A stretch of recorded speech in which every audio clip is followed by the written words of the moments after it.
Welcome back to the Grand Solar Minimum channel. There we go, that's better. Today is Monday, June 28th, 2021. Let's get to some space weather before we get to this jam-packed filled episode full of info, folks. I'm so glad everyone is tuned in for tonight's broadcast. Very important information that I want to share with all of you tonight.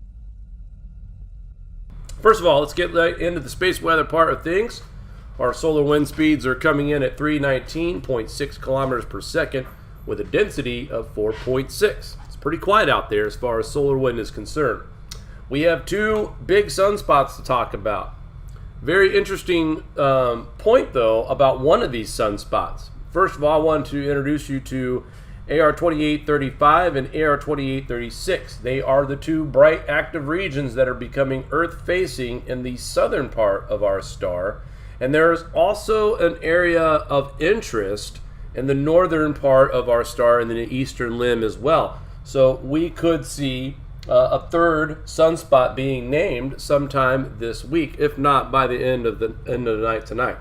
Now, very significant information about one of these sunspots. Right now, sunspot number is 32, which is putting them on the average of about 16 sunspots per grouping. Now, that's a little bit more than what we've been seeing during the bottom of the minimum. Minimum sunspot groupings are anywhere from 11 to about 16, 17. And then anything above that is getting to be a decent sized sunspot. Nonetheless, we have two larger sunspots to talk about. And the question was raised, why isn't there any sunspot flaring?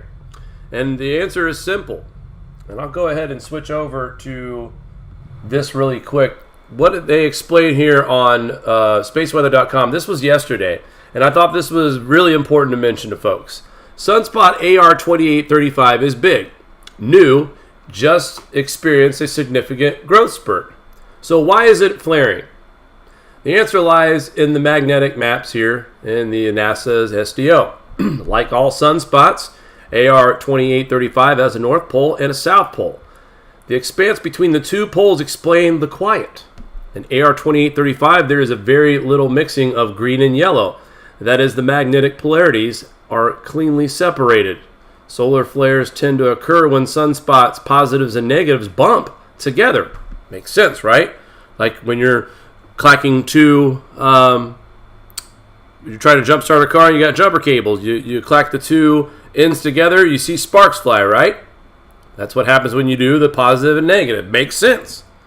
So in this position, on AR2835, the positive and negative poles are separated by a lot.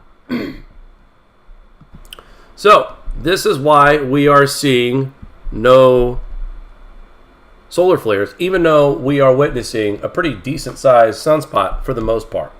But I thought this was an important explanation that when you see the positive and the negative poles that far apart, we're not going to see the flaring that we usually see. And this is a clear separation. Look at all that green that is in front of these positives and negatives. Let's go back to the space weather station.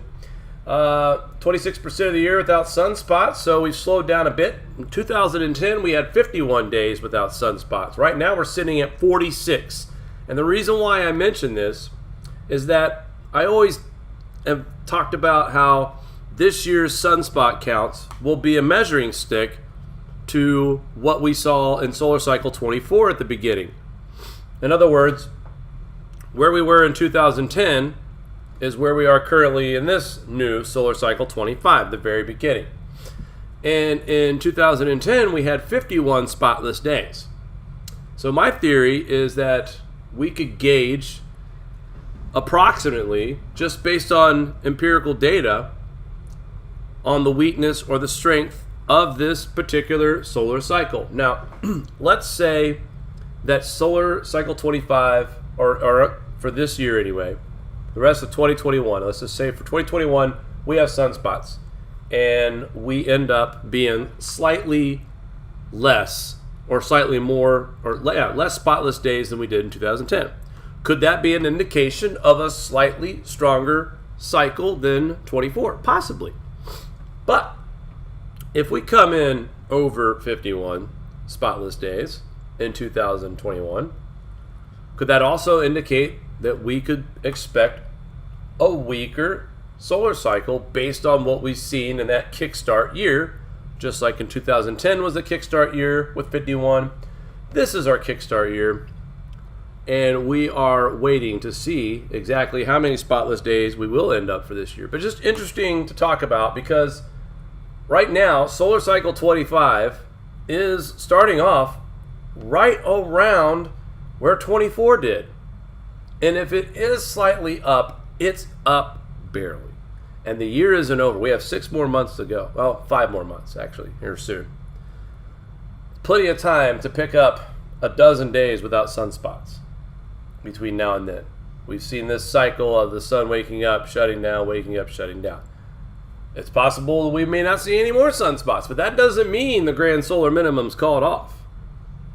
That doesn't mean just because we didn't get any more spotless days that we finished below 51. Again, the difference between 51 spotless days and 46 spotless days is not much. So we're already at the point where we could see an equally weak cycle than 24. Exactly, almost equal at this point. But I'm placing my bets on it being a lot weaker just based on what we're seeing so far. We've got plenty of time and a lot still yet to happen this year. All right, so usually I go to space weather section on the grandsolarminimum.com. Let's go there here real quickly. Actually, let me set this up. I want to report too the TCI is 4.70. TCI is the very upper part of the atmosphere here on Earth. And in recent months, it has been cooling. We were at 7.5 back in the fall of 2020. It's been dropping. Now, usually when we start going towards an uptick in solar activity, when we start a new cycle, the TCI starts to warm up because we are getting more solar activity, and right now it's been an off again, on again relationship with solar activity and Earth. And because of that, and alongside with all the other reasons that we are seeing cooler conditions on the planet, volcanoes going off. I think we got like 50 that are active right now, somewhere in that neighborhood. So all this other factors that are causing the cooling, and now the atmosphere, the upper part of it, is struggling to get going. It's actually dropped again from the last time that we reported on this, which was a 5.06. It's now sitting at a 4.70. These are some drastic drops in a 7-day average,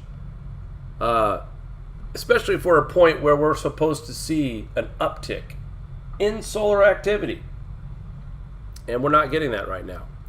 I'll take a look at, let's go to thegrandsolarminimum.com at our space weather station as well over here on our website.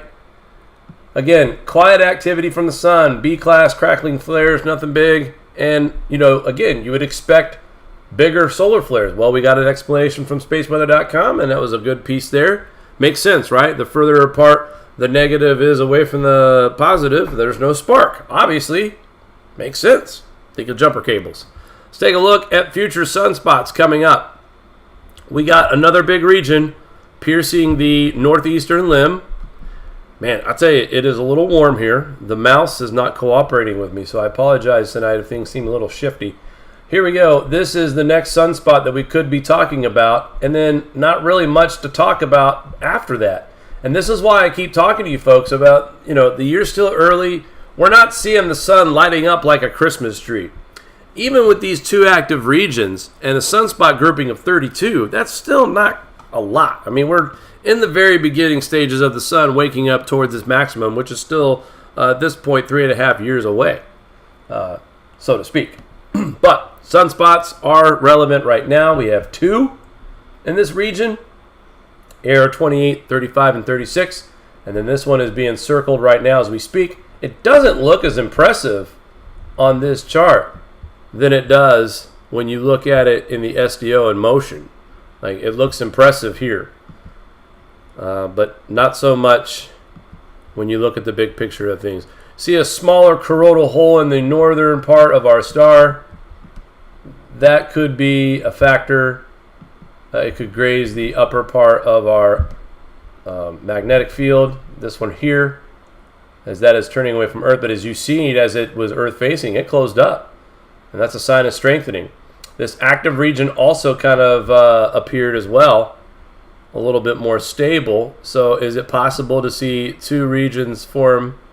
Not sure. Right now it's not looking likely, but there is a lot of strengthening as far as this coronal hole is concerned. As soon as it was Earth facing, it closed up. And you can see that right there. There is the one getting ready to pierce the northeastern limb. And after that, well, we just don't know. We could get another one that develops. It could be one in the far western. I know we had a CME explosion from the sunspot that is departing Earth facing. It's already over here now. That will not hit Earth. That CME will not hit Earth. It is way too far out of range. So that's the good news. Because look, we're experiencing a weaker magnetosphere.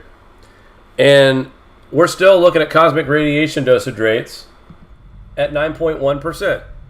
That's still really high when you talk about where we are in this solar cycle 25. We are supposed to be on the uptick.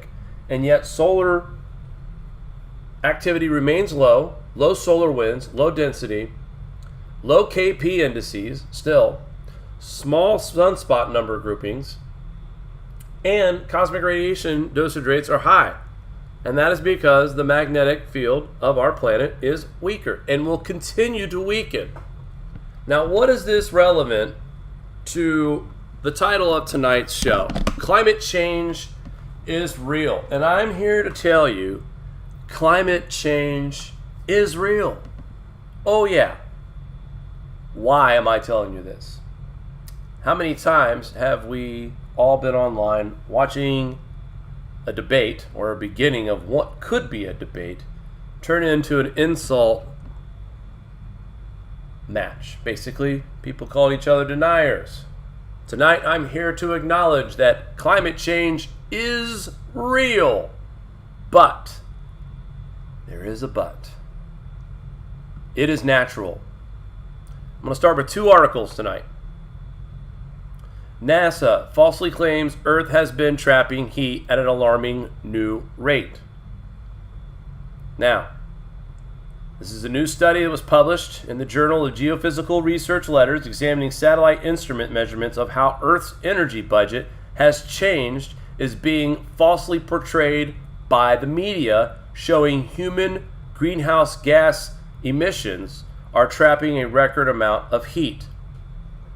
Now, they include Dr. Roy Spencer in this article because he did analyze this report. And also, if you don't know, check out drroyspencer.com. He tracks the global temperatures monthly and reports it from the UAH. And that is satellite-based reading temperatures, and he's pretty much the temperatures in the middle. He's the most in the middle climate person you'll ever meet. He does not have an agenda other than just telling you the truth. But this is the perfect person to have in charge of analyzing this paper. Dr. Roy Spencer points out that the PDO is responsible for some of what they see in the data, while AGW forcing and feedbacks from all natural and human-caused forcings presumably account for the rest.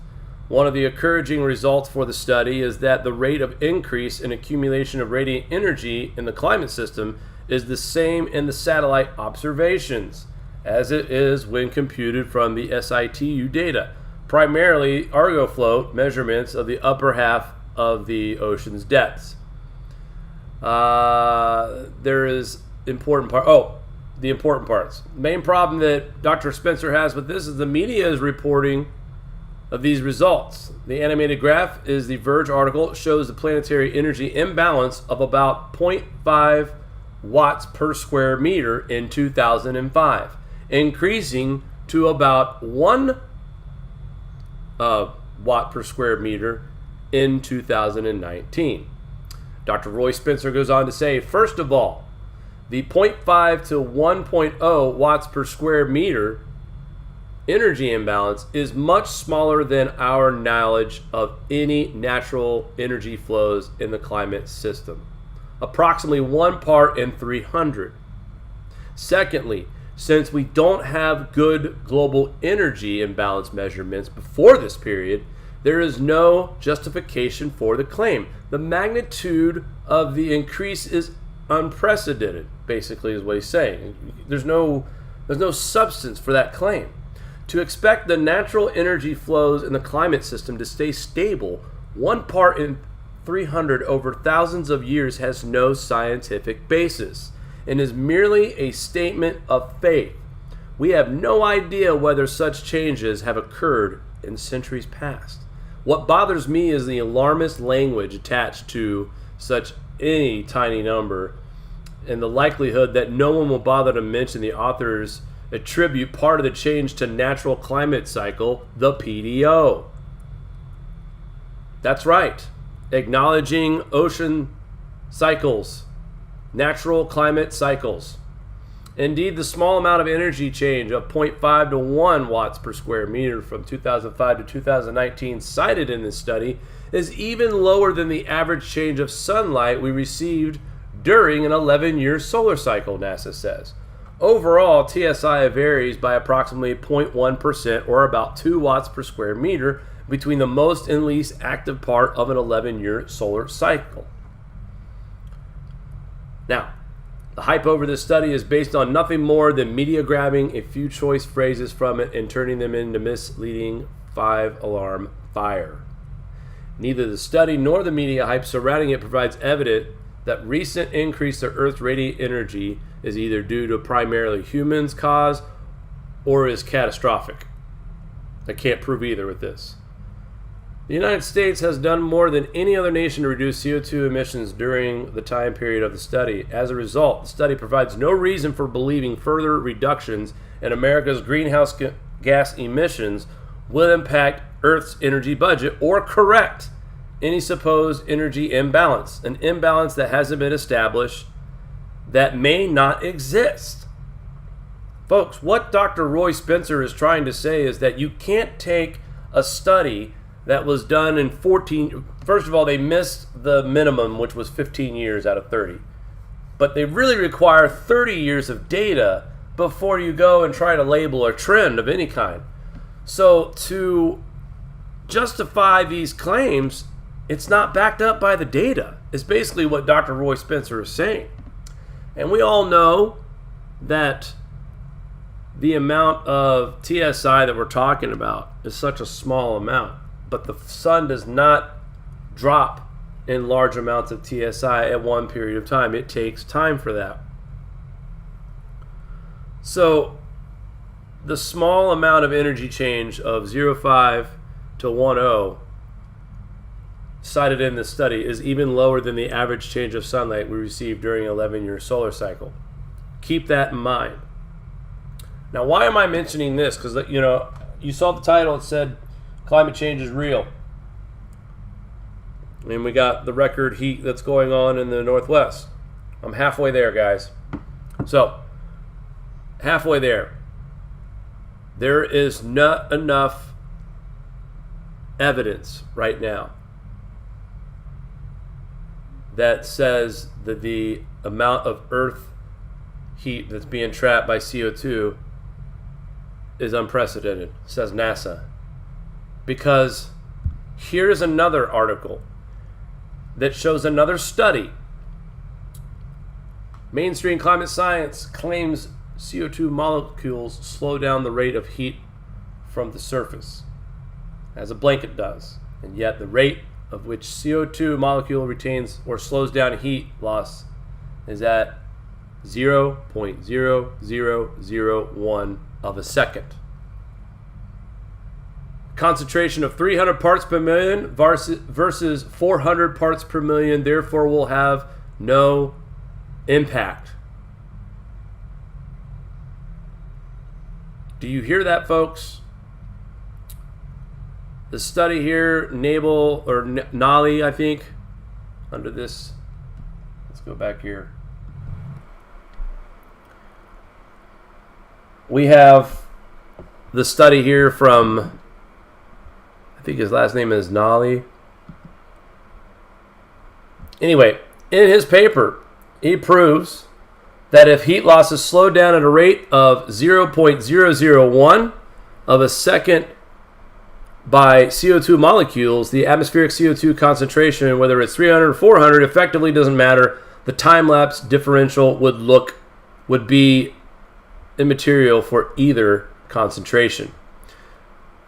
Bottom line, the conclusion for this study, and you can pull it, highlight it here, climate change dispatch, CO2, physicist CO2 heat retention is what the title is. But again, the time lapse between quantum waves through the lower troposphere, the first 5 kilometers, is extremely short. The time lapse from sea level up to 3 kilometers is 1 millisecond. Therefore, it is not possible for carbon dioxide to retain thermal energy for more than 0.0001 seconds at the surface level. This has serious consequences to the credibility of AGW hypothesis because carbon dioxide cannot emit back radiation that the surface would be able to absorb. The energy density of quantum waves emitted by carbon dioxide is nil. In contrast, molecules of water, solid particles, which are also present in the atmosphere, intercept and absorb the quantum waves emitted from the surface of the Earth long before they collide with any molecules of carbon dioxide, before the molecules of carbon dioxide interact with other molecules. Here's your scientific proof. You all wanted it, right? Climate change is real. Absolutely. Climate change is 100% real. It is natural. We are finding out more and more papers that are proving the scientific correlation between the sun and the climate. Not man. Let's show you an example. This here is the all-time daily maximum record set, or tied. All right, this data goes back to the early, it looks like the late 1800s through now. As you can see, the red line is showing you that we are on a decline. And clearly, I really don't have to do this, but I will, because I know there's some people out there who are probably thought that I was going to talk about Al Gore and his brilliant ideas. I'm showing you that climate change is real, but it's also natural. This is 1936 right here. Okay? This little peak. 1936. Look at that. That's a lot of all-time records being set. That's a lot. I wonder, was it all that... It's probably all that exhaust from the Ford Bronco. Wait, that wasn't built yet. Maybe it was the Chevy Blazer. No, not the Chevy Blazer. Not even the Land Rover? Huh. Well, that's weird. And the population was kind of low, too, in the world. So that doesn't make any sense, because I've been told that because of how fast our population has grown in the last 100 years is why we're experiencing such a hothouse climate. But yet in the 1936, look at how many days we're talking about. I wonder what was going on during the solar cycles. Oh, here's a convenient chart. What's this? This is what happened during previous solar cycles. Here is our peak right around here. Guess what year that was? That's right, 1936. So you see, I'm correlating, and remember, 34, 35 maximum years coming out of the minimum, and then 36 peaked.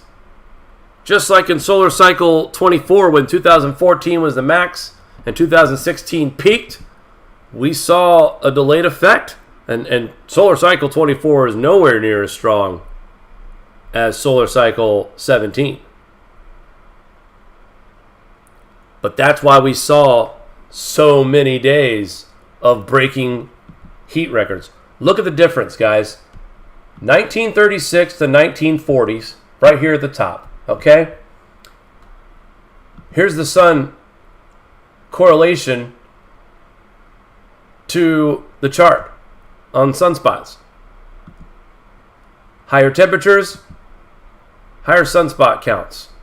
And like I said, solar cycle 17 was pretty strong. 19 was the strongest of our modern time of keeping records. 17 was pretty strong.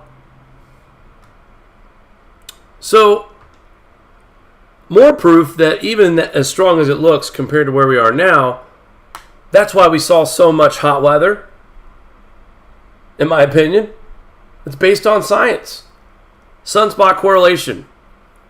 What's the explanation for solar cycle 24 producing supposed record temperatures all over the world, right? That tipping point that we kept hearing about in 14 and 15 and 16. Well, I think we have a lot of deception out there, folks, is what I think.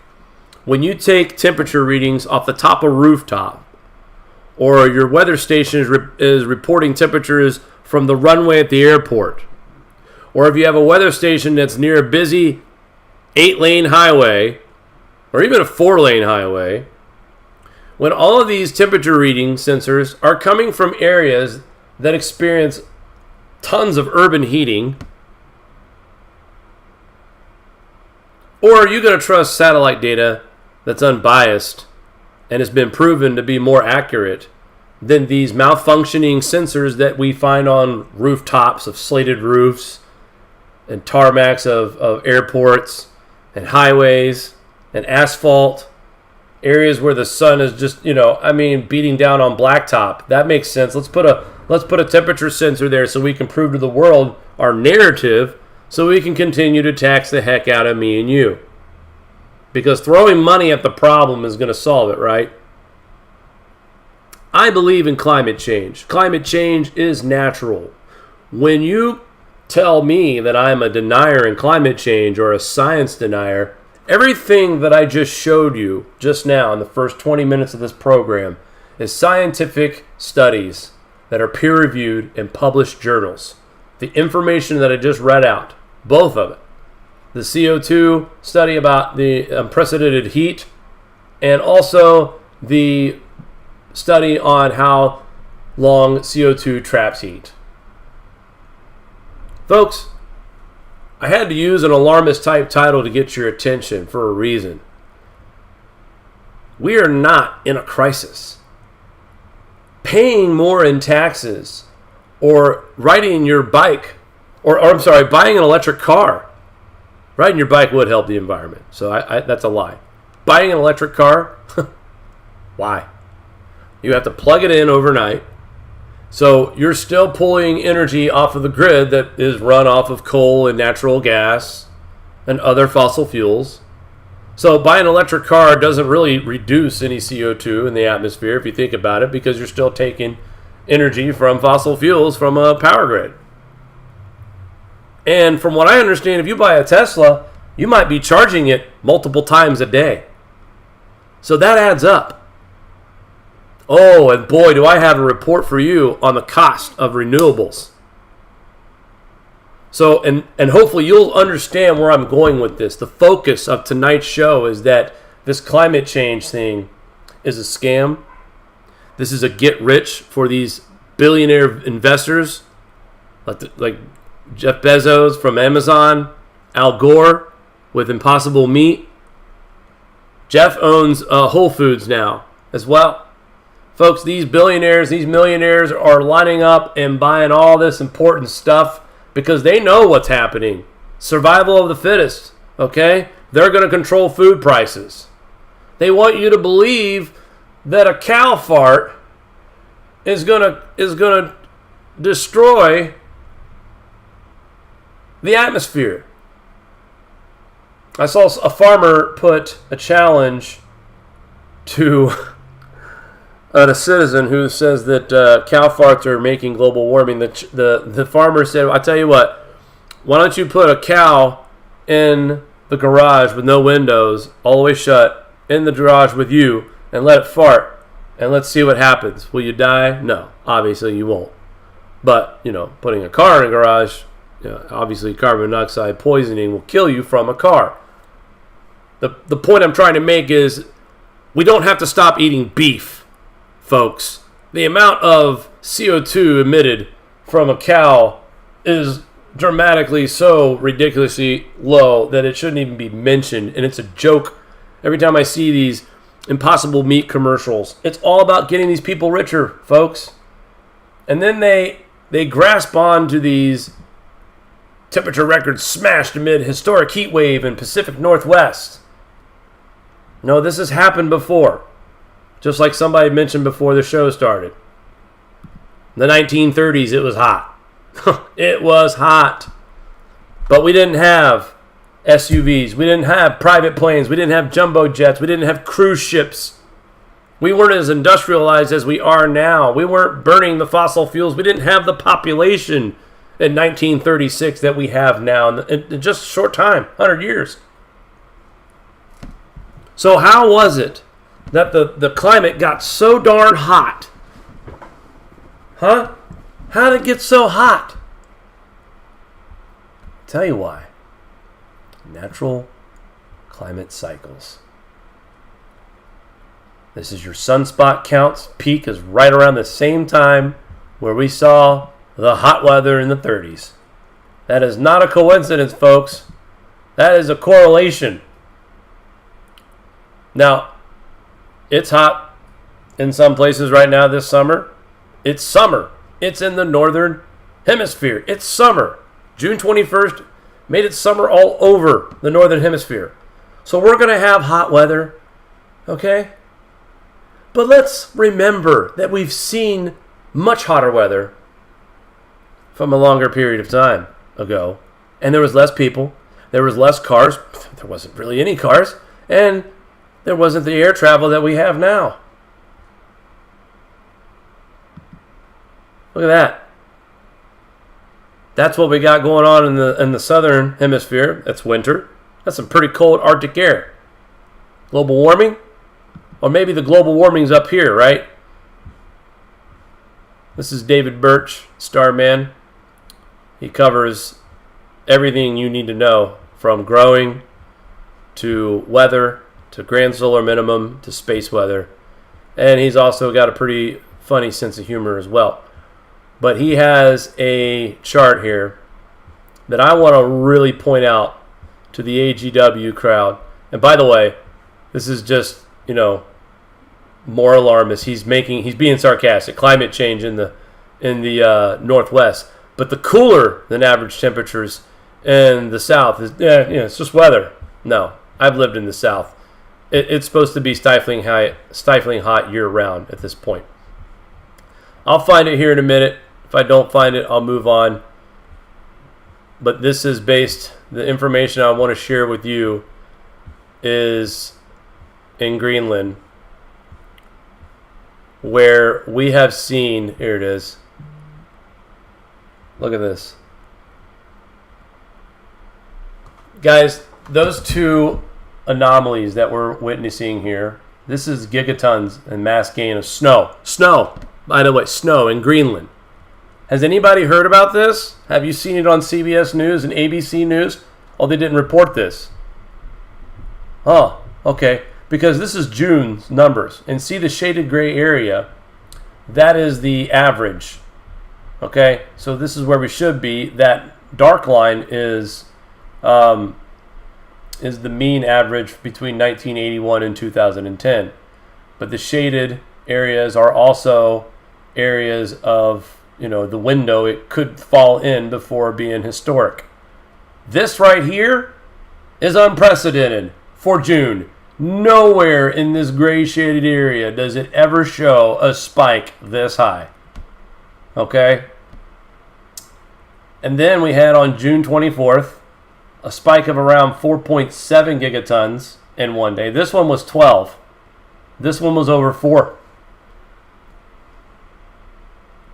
It's June 24th. It's hot in the Northwest. Yes, okay, it's hot. I gotcha. But remember, I'm always going to tell you this. Wherever there is heat, the cold air has to go somewhere else. It's all about atmospheric pressure. So when heat slides in, it pushes the cold elsewhere. And therefore, in my opinion, you can't sit here and call this global warming when this is just a region that is having a heat wave. We are not experiencing a heat wave across the United States. We're definitely not experiencing a heat wave in Greenland. I can tell you that right now. Or Antarctica.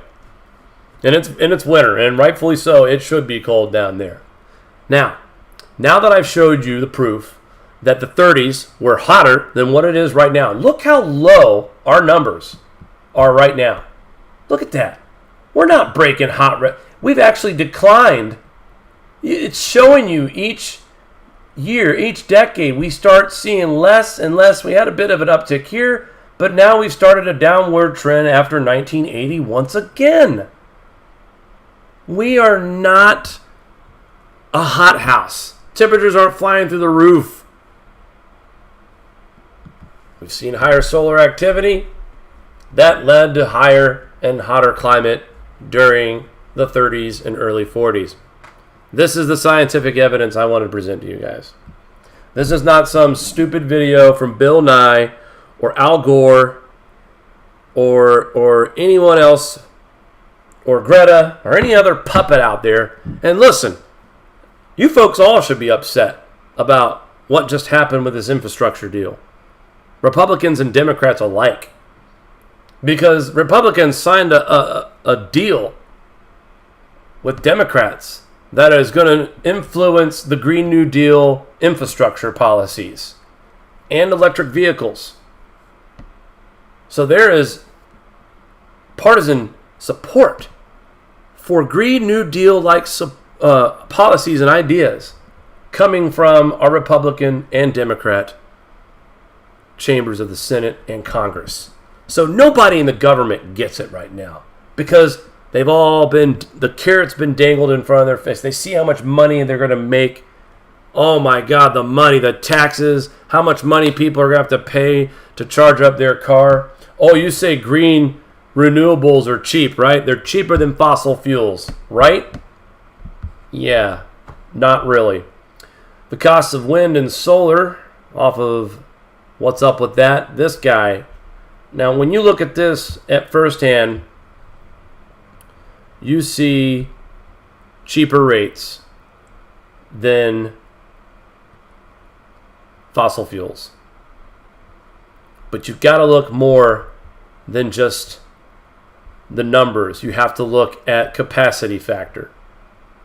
Where am I going with this? The actual capacity factor, 14% for solar, 26% for wind. So, when you look at combined gas cycles, which means your fossil fuel energy, you're looking at $3.45 per kilowatts. Okay? Solar is $2.90 per kilowatt. Onshore wind is $3.15 per kilowatt. Now, that's what they're saying. But when you dig deeper, that's the basis for the claims that renewables are now cheapest sources of electricity. However, given the actual capacity factors, in reality, these costs are, again, the fossil fuels stay the same at $3.45 per kilowatt. But look at solar. It jumps up from $2.96 to $6.21. And onshore wind jumps up from $3.15 to almost $5 a kilowatt.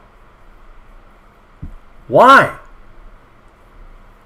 Because they're not telling you the factor that it costs a lot of money to maintain these solar farms and wind farms. As for offshore wind, they are just far off. They claim 11.5% per kilowatt, but the new Block Island offshore wind farm is charging the utility, not the customer, 24.4 cents. So the utility company hasn't even put their cut on there yet. So if it's only 11.5 cents, why are they charging the utility company 24 cents per kilowatt. It's all about deceit. It almost feels like you gotta like you're going in, and no offense to used car salesmen, but when you go buy a car, you really want to bring somebody with you who knows what they're talking about when it comes to the car business, or they'll sneak something by you. They do it, everyone. It's just how they make their money. They'll sneak something by you. And the government, when they show you that, oh, we're only charging 11.5, nope, wrong. Block Island offshore wind farm is charging just the utility company alone 24.4 cents per kilowatt per hour. Why is that? Because they factor in the cost of maintaining solar and wind. What's the maintenance all about for solar? Think about this. If you want to maximize capacity from solar panels, you need to install solar panels that rotate with the sun. In other words, it moves where the sun moves in the sky so you can absorb the most solar energy. There is upkeep, there's maintaining, there's moving parts, there's more service calls. There is going to be a higher cost factor in versus just having a solar panel sitting in place and not moving. Huge difference. So when you see the price of $2.90 per kilowatt, that's before the factoring in the cost of maintaining. When you put all this together, the real cost is double than what it costs for fossil fuels. Now, to make the argument to you out there who say, well, don't you believe in clean air and clean water? Yes, we have to find a way to burn fossil fuels cleaner. I agree with that. But fossil fuels are not causing climate change. Human activity has a very, very, very, very tiny role in the influence of anything with the climate. And as big as the sun is, and we know what the power of the sun is, the folks that follow this channel, that study the solar cycles, that follow the reports, we know the power of the sun. To think that the star that provides life for everything has nothing to do with the climate, but yet the star that provides life to plants, animals, humans, everything, the one thing that doesn't influence is climate? Are you kidding me? How arrogant are these AGW people? How arrogant are they? Again, I thought it was important to show you guys that there are more studies being done. The science is not settled. If you have a friend who's on the fence, please share this video. Share it with them. Because there are very important studies in here about these so-called climate crisis conditions. I'll tell you what I'll do, because this is important to me. I'm going to put the link to both articles in the chat right now. And if somebody could post those in our comment section, I would gladly approve this. These two articles, folks, don't just take my word for this. Here is the articles for you to review yourself. Because I'm always a fan of doing your own research. There's a lot of people out there who don't like doing that. They want the work done for them. But I believe that sometimes if I spoon feed everyone, I should say, maybe it's a perspective thing now. So if you see the raw data for yourself, maybe it'll click in a different way and even connect even further with you. So there's the two links. If you guys would mind copying this and putting these links in the comment section so I don't forget, I would gladly approve it. Usually you have to get an approval for links on the YouTube videos. But this is important stuff, guys. We're proving that it's not physically possible for CO2 to trap heat. Here's that. And then the other proof of how small the solar irradiance is changing. There's no reason for alarmists to claim it's unprecedented when they don't have any other way of measuring it past the 14 years of the study they did. You can't make unprecedented claims about 14 years of data. Even 30 years, it's really hard to make that comment after 30 years of data collected. There is nothing denier about the science of solar cycles and space weather. There is a full understanding in this community with all of you that you guys understand how the sun influences the climate in many ways, with volcano eruptions going off. Heat waves can still happen during a GSM, guys. You know, I could sit here and go, Antarctic blasts to bring sub-zero temperatures, powerful swells of frost and snow in New Zealand. Oh, but it's winter. That's what's happening down there. It's winter. So I'm not going to sit here and go crazy about wintertime weather, just like I'm not going to go crazy about summertime weather. It's happened before. History repeats itself. I feel bad for these people up here in the Northwest because that's really hot. But we've seen it before.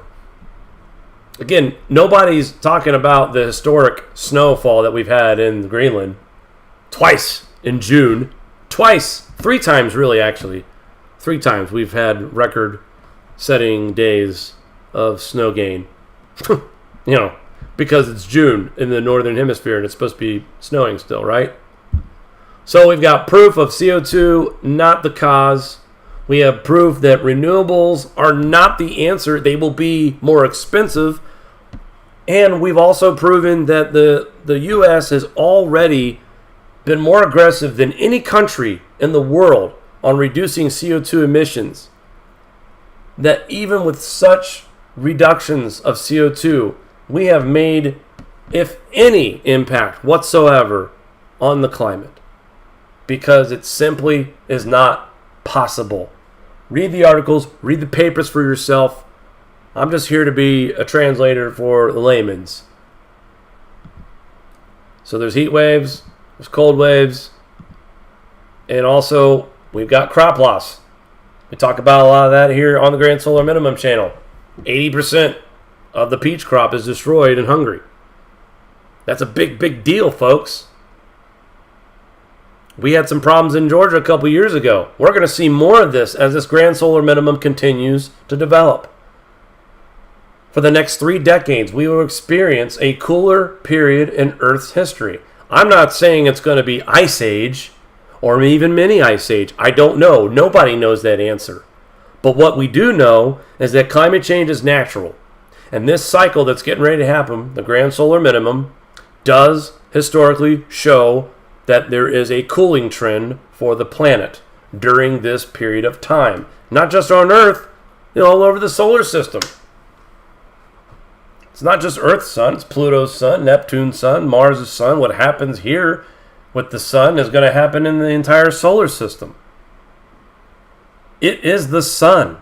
I promise you that. And you're very arrogant if you think your actions are going to save a 4.5 billion-year-old planet from catastrophe. This planet has managed to stay alive for 4.5 billion years. It didn't need man then, and it doesn't need man now. All right. That's enough on that. I just wanted to get that off my chest. I think there's too many people out there who like to manipulate and twist words around. And I feel like that this, to me, these 2 papers are important. These 2 studies are, to me, groundbreaking. And these are game-changing type studies that we need the proof. This is the proof you can start hurling around. It's solid. You can't deny science when you're looking at scientific papers. Right? Is there anything about a solar cycle that's not scientific? Get real, folks. Tropical storm Danny forms off the coast of southeastern U.S. 4th named storm of the year. Danny developed rapidly on Monday afternoon off the coast of South Carolina. We're not expecting anything crazy from this, just a tropical storm. We're looking at, actually right now, is about landfall time for Danny. Let's go over to Mike's weather page. See if we can get a live look at this storm at this time. Mike, by the way, if you guys don't follow him, he is on Facebook, Mike's weather page. Right now I'm not seeing anything live as far as... Oh, here it is. Of course he does. So there it is. It kind of rapidly developed here on your right hand of your screen. Not very organized system. Rapid intensification did happen, but as it makes landfall, it will weaken. So this will be merely some strong thunderstorms, and it goes out as far as Nashville, as far as the cone goes. So there's Danny. We have another storm that maybe watch here in the next few days, the coming weeks.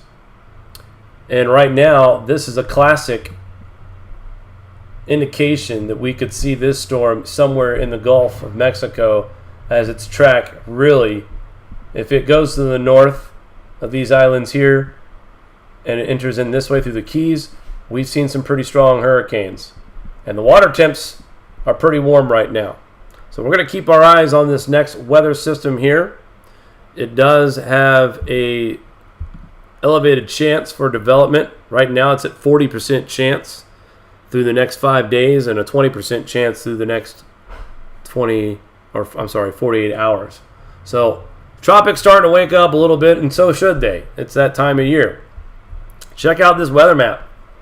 Lots of warnings, flash flooding, but more importantly right now, the successive heat wave that we're getting here in the Northwest. And folks, I don't care what you say. It's hot for these guys. They don't see this kind of heat on a normal basis. Whether it's happened or not is not the point. There are people that are suffering right now. If you're living in this area and you have elderly neighbors, please check on them regularly. This is the kind of weather where if you don't have an air conditioning unit or proper ventilation, unfortunately, heat stroke is nothing to play with. So in all seriousness, folks, if you live in this region, check on your neighbors, especially if they're elderly. Make sure that they have a fan. Make sure they're properly hydrated. Because you don't want to play around when you get excessive heat like this, especially in that region of the country. They're just not used to that kind of heat all the time. I know you folks in the south are kind of giggling. You're used to that. With the humidity on a 90-degree day, it feels as if it was 114. Let's take a quick look at the current radar one more time as this thing is making landfall as we speak. And it is just producing a lot of lightning, a lot of high winds, but nothing to the effect of a hurricane of any type whatsoever. All right, so showers and storms all across the Midwest, hopefully to cool things off. It has been really hot in the Midwest. Monsoon season is upon us here, folks, in the Southwest, starting June 15th. We are now starting to see some beneficial rains that are starting to move into that region. Guys, check it out. Nevada, Arizona, Utah, New Mexico. Now, we need a lot of it here in California as well, but this is a start. And again, we are in the monsoon season, so this is where we should start seeing more moisture. But check this out. This is Friday, July 2nd. Lots of rain across the Central Plains states into the southeast and moving through the Atlantic coast, and just kind of stalls out on Friday, and it's just a giant mess on the East Coast, folks. 4th of July weekend not looking the best for you in the South either. The Southeast as well. Florida, Panhandle, Alabama, Mississippi, Georgia, South Carolina, North Carolina. Unfortunately, just an off and on showery rain type event. Cooler temperatures making their way across the country too after the 4th of July. Things do get back to summer though, and the stormy pattern once again forms. But monsoon season is upon us, and sooner than later we will start to see more beneficial rain, hopefully in that southwest region. Now, this is an interesting formation here for me because we just saw a similar weather pattern go through this part of the country over the weekend. We will likely see this again in the coming days as GFS is indicating another rain-making system that could bring flooding along these areas along the Great Lakes. Here's our next tropical system. That could be our system, and GFS thinks it might have just passed in through this way and went up the Gulf Coast. What is the thinking? This is not reliable. It's too far out, July 8th. But right now, GFS has this thing just going into Mexico and kind of just fizzling out. Nothing spectacular. But look at all the severe possibilities here for the Kentucky and Virginia, West Virginia areas by July 10th. Lots of rain for the East Coast, Southeast. High pressure building in by mid-July, maybe bringing some brief relief, but once again, more heavy rain across the Great Lakes into the Northeast before another cool front behind it by the middle of July. So really, no relief in sight for the Northwest when it comes to moisture during this very, very hot period of time. And that's unfortunate. And I'm going as fast as I can. July 2nd, some light rain will make its way to the Northwest by Saturday. Some light rain across the Southwest, nowhere near enough to make a difference right now. But it's a start. But tons of rain for the South and the Southeast, the Ohio Valley, and the Northeast will all see rainy off and on patterns for the first part of July. So what do the temperatures look like? Well, I'm glad you asked, because I was going to show you anyway. So while we're having record-breaking heat in the Northwest, check out what we're looking at in parts of Colorado, parts of New Mexico. Highs in the 50s. Anyway, so here's Monday, June 28th today. Tomorrow, looking pretty hot across the Northwest, hot across the East as well. Heat advisories all over the Northeast, by the way. Northern Plains, across the Central Plains, looking good. Colorado and New Mexico are just stuck. And look at this, just absolutely disgusting temperatures in the triple digits. 117 degrees, folks. 117 in the Northwest. Also, California starting to heat up as well. 105, 106 all across Central California up into Northern California. Not enough rain, folks. Not enough rain. The heat persists on to Wednesday, June 30th, continuing, and then finally some relief being brought to the West Coast. I didn't say inland, just the West Coast. Finally, these high temperatures look like they're trying to die down somewhat. Now they're heating up across the Southwest, but this is several days. Here we are, July 4th, still upper 90s and hundreds in the Northwest. So whether this is historic or not, this is still hot, folks. Triple digits once again for July 5th. Temperatures a little bit cooler across the Northeast. Did you see that? 60s and 70s for July. High temperature of 75 in the capital region here in New York. 65 in Akron, Ohio. That's July 5th, folks. So, yeah, it's hot in the Northwest. But look at these temperatures out here in the Northeast and the Great Lakes. Why is it cooler, you say? Well, I'll tell you why. We're getting more rain. We're getting more moisture. The reason the temperatures stay warmer in the south, closer to the equator, more warmth from the Gulf. But when you're talking about all this moisture and rain moving over the Ohio Valley and the Northeast, it cools things off. Just like it's showing here. Look at this. Cold front coming through on July 11th. Temperatures in the 40s in Minnesota and Wisconsin overnight. High temperatures in the upper 60s in Michigan. Parts of western New York will only make it to the 50s on July 12th. Meanwhile, they're baking in the Southwest. Serious heat moving across the Southwest, folks. But for July 12th, for a high of 62 degrees near Green Bay, Wisconsin, get out of here. So again, just because we're seeing regional record heat doesn't mean it's global warming everywhere else. Look at these high temperatures, July 13th, across Ohio. Ridiculous. 50s and 60s. Okay. I guess I shouldn't be surprised, right? I follow this topic. I should know better. But still, to see temperatures in the 60s and 70s in mid-July.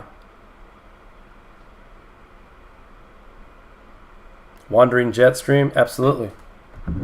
Low solar wind's going to make that jet stream do weird things. And we have very weak solar wind right now, folks. What does that mean when we have weak solar wind? Well, that means we have a very erratic jet stream. The higher and the consistent the solar wind is, the more tighter the jet stream is, the more consistent the weather is. When you have a wavy jet stream, you're in and out of extremes. You're hot. Like right now, we're in a heat advisory. We're in a heat advisory up here in the Northeast. Highs tomorrow will be 93 degrees. By the time we get to Friday or Saturday, the high will be 70. We will see more of these extreme swings And they'll get worse each year. And they already have. I've been saying this since 2017. They have been getting worse. They have been getting more frequent. And this is just the beginning. So, folks, buckle up. It's going to be a long, bumpy ride. And we haven't seen anything yet. Climate change alarmists are being silent. And so is the cat. He's had enough too.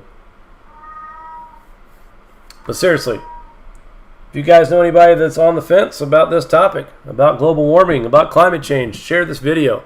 Subscribe, like it. Please leave a comment. Let us know what was your aha moment that made you realize, with science proof that I just provided tonight, that CO2 does not trap heat on the surface. It's impossible. It's not physically possible. It does not emit back radiation. It is proven in a scientific paper. And then some. I want to thank a lot of people for showing up tonight. It's been a pleasure talking to you guys and hopefully educating you about GSM and climate change. Edward, good to see you as well. Saw you at Lee's channel the other day. Nice to see you. Knife Collector, hello. Matt Bros from Nebraska was here earlier. Hello, sir. Glad you stopped in earlier. Pizza Hut. Jerome from New York. Geo85. Hello. Timothy Wright. Dorothy Rose. Good to see you. Lots of new faces in here. Glad to see that as well. We need more people to get involved in this community. I want this to be shared a lot because this, to me, was one of the most basic ways I can think of to explain on how climate change is natural and that man is not responsible for it. There's tons of other proof, but tonight I just thought this was the most definitive proof of how man is not causing climate change. We've been warmer, we've been hotter, and we've been less populated during that time, and we had less emissions during that time. So the theory of AGW is null and void, folks. All right, that's going to do it for me tonight. Thank you again for tuning into the Grand Solar Minimum channel. We hope to have more of an update for you later this week. We've been one a week. Folks, we're about to pick that back up again. So hopefully we can do a broadcast tomorrow or Wednesday at the latest. But we will keep you updated on what's happening around the world during this very, very, very early beginning of the Grand Solar Minimum. Take care, everybody. Stay cool and stay hydrated. And we'll talk soon. Do you like this show? Give us a thumbs up. Want to support us more? Share to your favorite social media platform. Buy a t-shirt or become a Patreon. All links are in the description below.